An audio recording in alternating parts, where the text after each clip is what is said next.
I love this show. It's so much fun to make because every deal's different. And after all, you only need one good idea. It changes your life forever. Okay.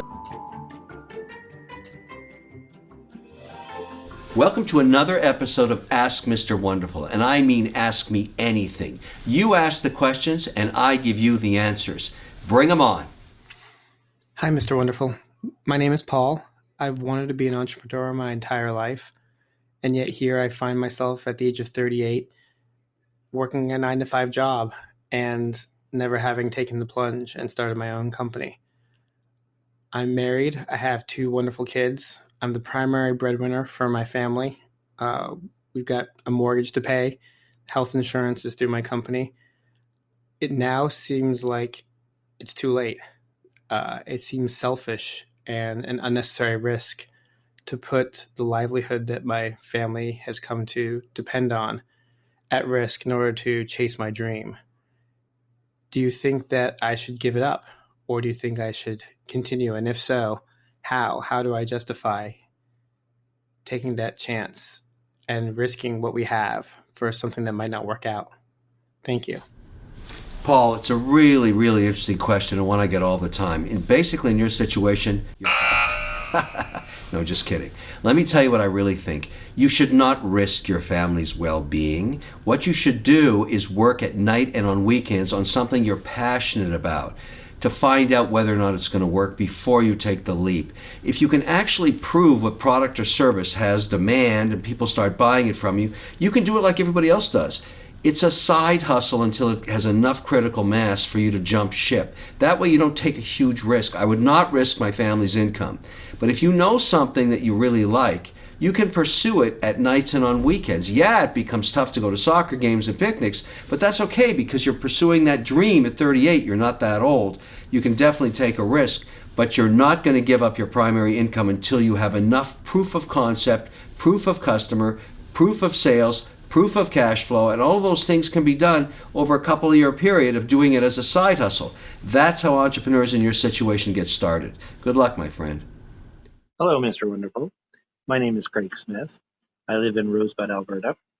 My question to you is we've recently purchased a cafe, and it seems to be going quite well, although we would like to bring more people to our town.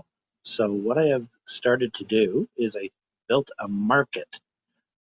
So we have 60 vendors that come on Saturdays.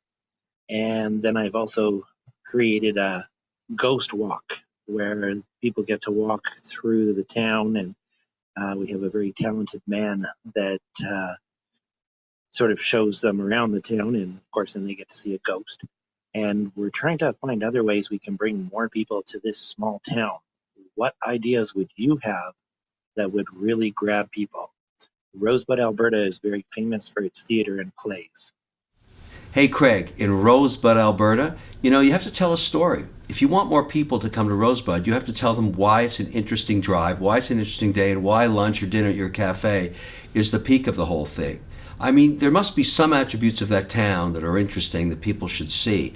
But anything like this has everything to do with social media and building up a base of followers. That you become sort of the highlight of explaining to people, let's make a day in Rosebud something romantic for you and your significant other. This happens all the time successfully using Facebook, Instagram, even Twitter, anything on social media that compels people to see something that they want to actually experience in person really matters. And do it out of town or special. Do something about coming to the cafe, meeting you, talking about Rosebud, giving them a Blue Ribbon Award for showing up there. Be one of the few people on earth that have actually seen Rosebud and signed the book. Get a big registry, get them to sign it, and then post the registry and celebrate those people. Thanks for coming to Rosebud. You'll be remembered forever. Here's a picture of the guy that showed up. There's a place in Amarillo, Texas called the Big Texan where they serve a steak. It's 87 ounces, and if you can eat the whole thing by yourself within an hour, it's free.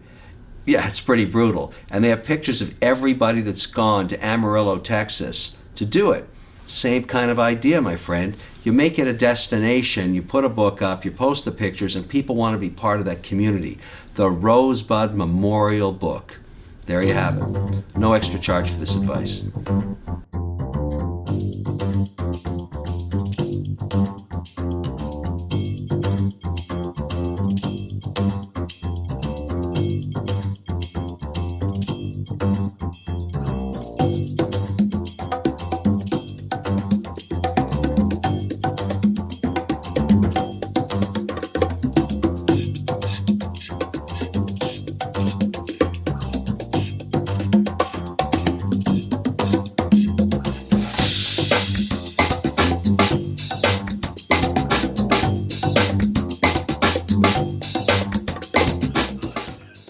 Mr. Wonderful. How's it going? I'm looking to invest in something. Thinking about wine. Can you explain a little bit about the wine investing business?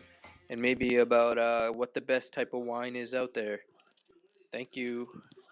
Hey Cooper, great question. I've been investing in wine my whole life, my whole investing life, anyways, and drinking it too, I might add. The best way, the most liquid way, the most strategic way to invest in wine is to buy French Bordeaux futures. This is where you buy a case of a fine French wine long before it ships, so that you have almost an option to purchase the case. Generally done about 18 months before the wine is made available, sometimes 12 months. You can find all of this stuff online. And then the idea is that you take delivery of it. But if you're going to take delivery of a case of wine, you have to have a place to store it. And that's where wine collecting becomes important. You have to build a cellar, keep it at 58 degrees at the right humidity. And I have 5 cellars around the world. I invest in a lot of wine futures. But it's not a very liquid business. In other words, it's expensive to resell wine. Usually an auctioneer is involved for 15%. But I have to admit, over time, I have made money buying French Bordeaux and Burgundies, sometimes extraordinary returns, but most of the stuff I buy, I want to enjoy with my family or friends or whatever. So it's not the greatest thing to invest in as a pure investment because you end up drinking it. That's the problem. Hi, Mr. Wonderful. How are you? Thank you very much for this opportunity. Mr. Wonderful, here's the problem. I just received an order from a major store and I don't have the working capital to finance it. I don't have the cash or inventory to fully afford it, but I do have a good amount in receivables, which I expect to get after 60 days, 60.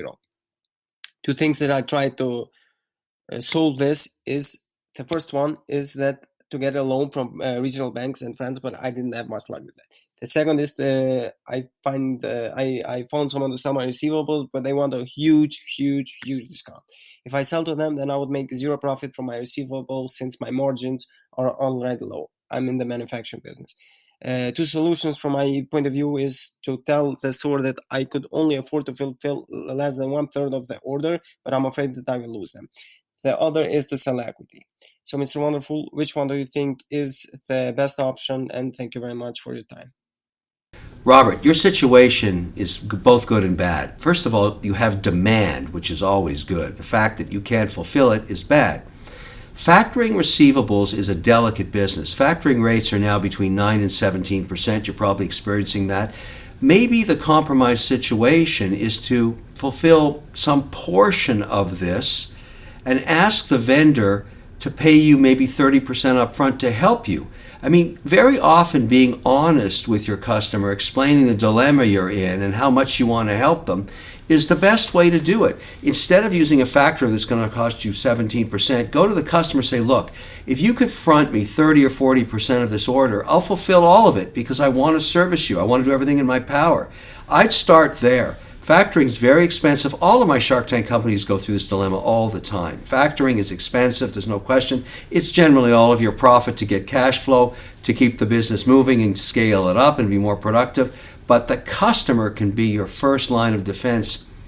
And they may want to help you the way I've just suggested. Ask for 30 to 50% up front on that order. If they trust you, they may consider it. Thank you.